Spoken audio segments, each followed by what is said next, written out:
Kaleshwaram project అంశంలో ఏర్పాటైన PC Ghosh commission బహిరంగ విచారణ కొనసాగిస్తోంది. ఇవాల్టి విచారణకు Kaleshwaram corporation and general accounts అధికారులు హాజరయ్యారు.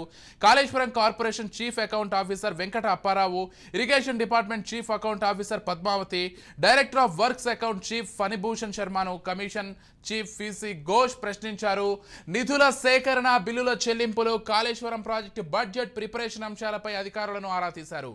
కాళేశ్వరం కమిషన్ ఏర్పాటు, సిబ్బంది జీతాలు ఎవరు చెల్లించారు వంటి అంశాలపై ప్రశ్నించారు.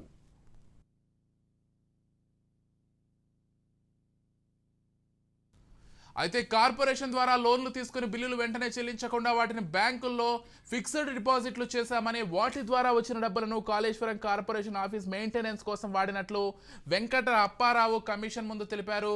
అయితే ప్రభుత్వ ఉద్యోగులుగా ఉండే రుణాల ద్వారా వచ్చే వడ్డీ నిధులను జీతాలుగా ఎలా తీసుకుంటారని అధికారులను కమిషన్ చీఫ్ ప్రశ్నించారు.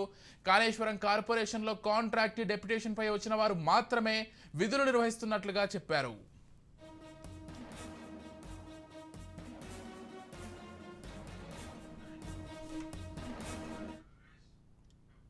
Kaleshwaram corporation trading balance accounts ప్రతి సంవత్సరం చెక్ చేస్తారా? లోన్లు ఎవరి ఆదేశాల మేరకు తీసుకున్నారని అధికారులను ప్రశ్నించారు. దీనికి చీఫ్ సెక్రటరీ ఆదేశాలు, కార్పొరేషన్ బోర్డు ఆమోదం అనంతరమే లోన్లు తీసుకున్నట్లు వివరించారు. రుణాలు తీసుకున్నాక ఏవైనా అసెట్స్ వచ్చాయా అని పీసీ ఘోష్ అడిగిన ప్రశ్నకు అధికారులు బదులిస్తూ ప్రస్తుతం కాళేశ్వరం కార్పొరేషన్కు ఎలాంటి ఆదాయం, అసెట్స్ లేవని బదులిచ్చారు.